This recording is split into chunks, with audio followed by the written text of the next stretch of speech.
ಅವ್ರಿಗೆ ಯಾಕೋ ಒಂಥರ ಸಮಾಧಾನ ಇಲ್ದಿರ ಓದ್ತಾ ಇದಾರೆ ಮಕ್ಕಳು.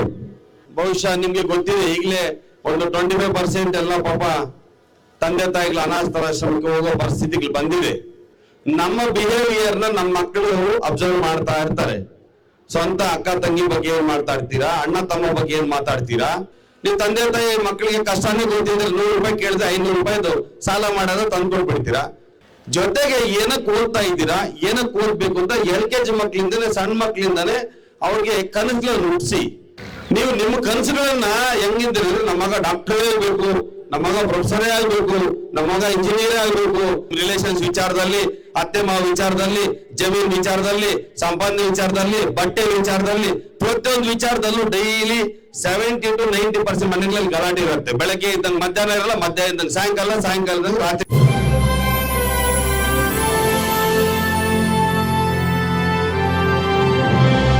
ಮೇಲೆ ಅಷ್ಟೊಂದು ಅಭಿಮಾನ ಪ್ರೀತಿ ಇದೆ ಅನ್ಸತ್ತೆ ಮಧುವ್ರಿಗೆ.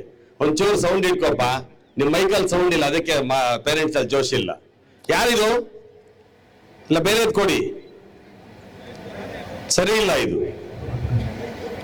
ಹೌದಪ್ಪ. ಎಲ್ರಿಗೂ ನಮಸ್ಕಾರ. ಎಲ್ಲಾರ್ಗೂ ಪ್ರತಿ ವರ್ಷನೂ ಏನೋ ಒಂದು ವಿಷಯ ಹೇಳ್ತಾ ಇರ್ತೀವಿ, ಅಂದ್ರೆ ಗೊತ್ತಿರತಕ್ಕಂಥ ವಿಚಾರನೇ ಮತ್ತೆ ಒಂದ್ಸಾರಿ ನಮ್ಗೆ ಮನವರಿಕೆ ಮಾಡ್ತಾ ಇರ್ತೀವಿ. ಅದು ನಮ್ ಡ್ಯೂಟಿ. ಈ ವರ್ಷದ ವಿಚಾರ ಒಂದು 2 ರಿಂದ 3 ನಿಮಿಷ ಅಷ್ಟೇ, ಜಾಸ್ತಿ ಮಾತಾಡಲ್ಲ. ಮಕ್ಕಳಿಗೆ ಈಗ ಶಿಕ್ಷಣದ ವಿಚಾರದಲ್ಲಿ ಸಮಸ್ಯೆ, ಯಾಕಂದ್ರೆ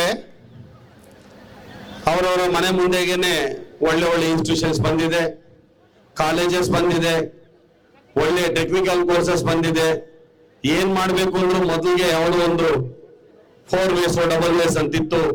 ಈಗ ಮಲ್ಟಿವೇಸ್ ಇದೆ ಎಜುಕೇಶನ್ ಅಲ್ಲಿ, ಜೊತೆಗೆ ಜಾಬ್ಸ್ ಅಲ್ಲಿ ಮಲ್ಟಿ ಆಪ್ಷನ್ಸ್ ಇದೆ. ನೀವು ವಿದ್ಯಾವಂತರಾದ್ರೆ, ಬುದ್ಧಿವಂತರಾದ್ರೆ ಎಲ್ಲಾದ್ರೂ ಬದುಕಬಹುದು ಪ್ರಪಂಚದಲ್ಲಿ. ಆ ತರ ಅವಕಾಶಗಳು ನಮ್ಮ ದೇಶದಲ್ಲಿ ಸೃಷ್ಟಿಯಾಗಿವೆ, ನಮ್ಮ ಮನೆ ಮುಂದೆನೂ ಸೃಷ್ಟಿಯಾಗಿದೆ. ಆದ್ರೆ ಮಕ್ಕಳಲ್ಲಿ ಏನೋ ಸ್ವಲ್ಪ ಅನ್ಯೋನ್ಯತೆ, ಸ್ಯಾಟಿಸ್ಫ್ಯಾಕ್ಷನ್ ಎಲ್ಲ ಕೊರತೆ ಇದೆ.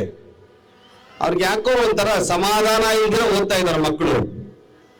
ಏನೋ ಒಂಥರ ನೆಮ್ಮದಿ ಇಲ್ಲ. ಏನು ನಮ್ಮನ್ನ ಒಂಥರ ಯಾವಾಗಲೂ ಒಂದು ಸಾರಿ ಹೇಳ್ತಿದ್ರು, ಬಾರ್ಡ್ರಲ್ಲಿ ಬಲವಂತವಾಗಿ ನಿಲ್ಲಿಸಿ ಕಾವಲು ಕಾಯಿಸ್ತಾರಲ್ಲ, ಆ ತರ ಮಕ್ಕಳಿಗೆ ಬಲವಂತವಾಗಿ ನಾವು ಓದಿಸ್ತಾ ಇದ್ದೀವಿ, ಬಲವಂತವಾಗಿ ಏನೋ ಅವ್ರನ್ನ ಹಾಕೊಂಡು ನುಡ್ತಾ ಇದ್ದೀವಿ, ಅವ್ರು ಹೊಡಿತಾ ಇದ್ದೀವಿ, ಬೆಳೀತಾ ಇದ್ದೀವಿ. ಇದೆಲ್ಲ ಈಗಿಂದಾನೆ ಒಂದ್ ಕಡೆ ತಂದೆ ಹೊಡೆದ್ರೆ ತಾಯಿ ಸಪೋರ್ಟ್ ಮಾಡ್ತಾರೆ, ತಾಯಿ ಹೊಡೆದ್ರೆ ತಂದೆ ಸಪೋರ್ಟ್ ಮಾಡ್ತಾರೆ. ಪ್ರತಿಯೊಂದು ಮನೆಯಲ್ಲೂ ತಂದೆನೋ ಅಥವಾ ತಾಯಿ ಯಾರು ವಿಲನ್ ಆಗ್ತಾರೆ ಮಕ್ಕಳ ವಿಚಾರದಲ್ಲಿ. ನಮ್ಮಮ್ಮ ಸರಿ ಇಲ್ಲ ಅಂತ ಆದ್ರೂ ಮಗು ಫಿಕ್ಸ್ ಆಗ್ತದೆ, ಇಲ್ಲ ನಮ್ಮಪ್ಪ ಸರಿ ಇಲ್ಲ ಅಂತ ಆದ್ರೂ ಮಗು ಫಿಕ್ಸ್ ಆಗತ್ತೆ. ಇದ್ರಲ್ಲಿ 2ನೇ ಮಾತಿಲ್ಲ. ಅದು ಈಗಿಂದಾನೇ ನಾವು ಅದನ್ನ ಅವ್ರಿಗೆ ತಯಾರು ಮಾಡ್ತಾ ಇದ್ವಿ. ಈಗ ಬಹುಶಃ ನಿಮ್ಗೆ ಗೊತ್ತಿದೆ, ಈಗಲೇ ಒಂದು 25% ಎಲ್ಲ ಪಾಪ ತಂದೆ ತಾಯಿಗಳು ಅನಾಥಾಶ್ರಮಕ್ಕೆ ಹೋಗೋ ಪರಿಸ್ಥಿತಿಗಳು ಬಂದಿದೆ. ಕಾರಣ ಏನಂದ್ರೆ, ನಾನು ಈಗ ಮೊಳಕೆ ಚೆನ್ನಾಗಿ ಬೆಳಿಬೇಕಂದ್ರೆ ಬೀಜ ಚೆನ್ನಾಗಿರ್ಬೇಕು, ಬೀಜ ಚೆನ್ನಾಗಿರ್ಬೇಕಂದ್ರೆ ಅದನ್ನು ಬೆಳೆಸೋದು ಚೆನ್ನಾಗಿರ್ಬೇಕಲ್ಲ. ಅದು ಮತ್ತೆ ಬೀಜ ಚೆನ್ನಾಗಿರೋದು ಹಾಕಿ ಮೊಳಕೆ ಚೆನ್ನಾಗಿ ಬಂದು ಗಿಡ ಚೆನ್ನಾಗಿ ಬೆಳಿಬೇಕಂದ್ರೆ ಬೆಳೆಸೋರು ಚೆನ್ನಾಗಿರ್ಬೇಕು. ನಮ್ಮ ಬಿಹೇವಿಯರ್ನ ನಮ್ಮ ಮಕ್ಕಳು ಅಬ್ಸರ್ವ್ ಮಾಡ್ತಾ ಇರ್ತಾರೆ.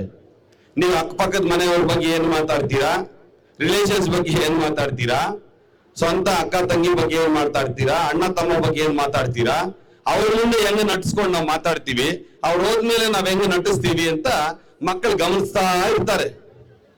ನಿಜಾನಾ? ಅದನ್ನ ಅವರು ನೆಕ್ಸ್ಟ್ ಫಾಲೋ ಮಾಡ್ಕೊಂಡು ಬರ್ತಾರೆ. ಮೊದಲು ಗಂಡ ಹೆಂಡತಿ ವಿಚಾರ ಎಲ್ಲ ಒಂದು ರೂಮ್ಗೆ ಸೀಮಿತ ಇತ್ತು. ಅತ್ತೆ ಮಾವ ಗಲಾಟೆ ಒಂದು ಮನೆಗೆ ಸೀಮಿತ ಇತ್ತು. ರಿಲೇಷನ್ಸ್ ಏನಾದ್ರು ಒಡಂಬಡಿಕೆ ಇದ್ರೆ ಏನು ಇರ್ಲಿ ಬಿಡು ಅನ್ನೋ ಭಾವನೆಗಳಲ್ಲಿ ಹೋಗ್ತಾ ಇದ್ರು, ಅಡ್ಜಸ್ಟ್ ಮಾಡ್ಕೊಂಡು ಹೋಗ್ತಾ ಇದ್ರು. ಬಿಡಕ್ಕಿಲ್ವಲ್ಲ ಸಂಬಂಧ ಅಂತ. ಈಗ ಹೆಂಡತಿ ಆಗಲ್ಲ ರೀ, ಹೋಗಕ್ಕಾಗಲ್ಲ ಅವ್ರ ಮನೆಗೆ, ನಿನ್ ತಂಗಿ ಆದ್ರೆ ನಿಮ್ ಅಮ್ಮನ ಆದ್ರೆ ಆಗಲ್ಲ ಅಂದ್ರೆ ಆಗಲ್ಲ ಅಷ್ಟೇ, ನೆಕ್ಸ್ಟ್ ಮಾತೇ ಇಲ್ಲ.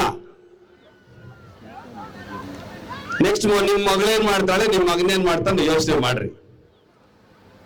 ಇವತ್ ನಾವು ಸೊಸೆಗಳು, ನಾಳೆ ಇವತ್ ನೀವು ತಾಯಿ ಅಂದ್ರು, ನಾಳೆ ಅತ್ತೆ ಆಗ್ಲೇಬೇಕಲ್ಲ.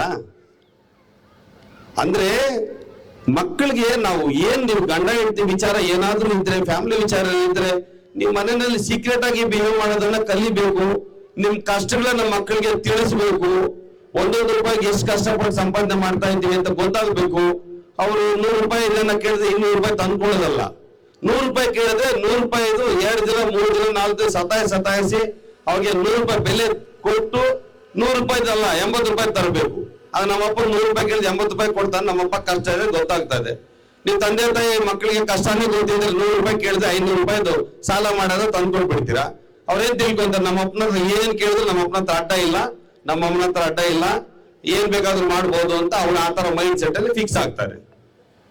ಜೊತೆಗೆ ಏನಕ್ಕೆ ಓದ್ತಾ ಇದ್ದೀರಾ, ಏನಕ್ಕೆ ಓದ್ಬೇಕು ಅಂತ LKG ಮಕ್ಕಳಿಂದನೇ, ಸಣ್ಣ ಮಕ್ಕಳಿಂದಾನೇ ಅವ್ರಿಗೆ ಕನಸುಗಳನ್ನು ಹುಟ್ಟಿಸಿ, ಆಸೆಗಳನ್ನು ಹುಟ್ಟಿಸಿ, ಒಳ್ಳೆ ಪ್ರಪಂಚ ತೋರಿಸಿ, ನೀವು ಓದಿದ್ರೆ ಈ ತರ ಆಗ್ಬೋದು, ಕಾರ್ ಓಡಾಡ್ಬೋದು, ಒಳ್ಳೆ ಹೆಂಡತಿ ಸಿಗ್ತಾಳೆ, ಅಥವಾ ಒಳ್ಳೆ ನಾಳೆ ಸಮಾಜಕ್ಕೆ ಒಳ್ಳೆ ವ್ಯಕ್ತಿಯಾಗಿ ಬೆಳಿಬಹುದು, ಅಥವಾ ಈ ತರ ಮನೆ ಕಟ್ಬೋದು, ಆ ತರ ಬುಲೆಟ್ ಓಡಿಸ್ಬೋದು, ಆ ತರ ಗಾಡಿ ಓಡಿಸ್ಬೋದು, ನೀನ್ ಹಂಗ್ ಬದುಕ್ಬೋದು, ಹಿಂಗ್ ಬದುಕ್ಬೋದು, ನಾವು ಕನಸುಗಳನ್ನ ಕಂಡಿದ್ವಿ, ನಮ್ ಕನಸುಗಳು ನನ್ಸಾಗ್ಲಿಲ್ಲ, ನೀವ್ ಹಿಂಗಿರ್ಬೇಕಪ್ಪ ಅಂತ ಅವ್ರ ಕನಸನ್ನು ತುಂಬಿಸಿ.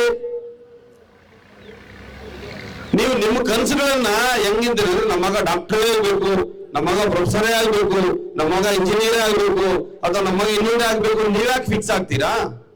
ನಿಮ್ ಮಕ್ಕಳ ಟ್ಯಾಲೆಂಟ್ ನೋಡ್ಕೊಂಡು ಅವ್ರ ಟ್ಯಾಲೆಂಟ್ ನ ಇನ್ ಸ್ವಲ್ಪ ಡೆವಲಪ್ಮೆಂಟ್ ಮಾಡೋದಕ್ಕೆ ಪ್ರಯತ್ನ ಮಾಡಿ.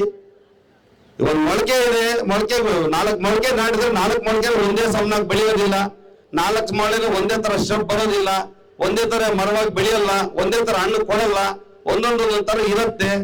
ಒಂದೇ ಸಂಸ್ಥೆಯಲ್ಲಿ ಓದ್ತಕ್ಕಂಥ ಮಕ್ಕಳು ಕೂಡ, ಒಂದೇ ತಾಯಿ ಮಕ್ಕಳು ಕೂಡ ಡಿಫ್ರೆಂಟ್ ಮೈಂಡ್ ಅಲ್ಲಿ ಇರ್ತಾರೆ, ಡಿಫ್ರೆಂಟ್ ಆಗಿ ಡೆವಲಪ್ ಆಗ್ತಾರೆ. ಅವ್ರ ಮೈಂಡ್ ಸೆಟ್ ನೋಡ್ಕೊಳ್ಳಿ.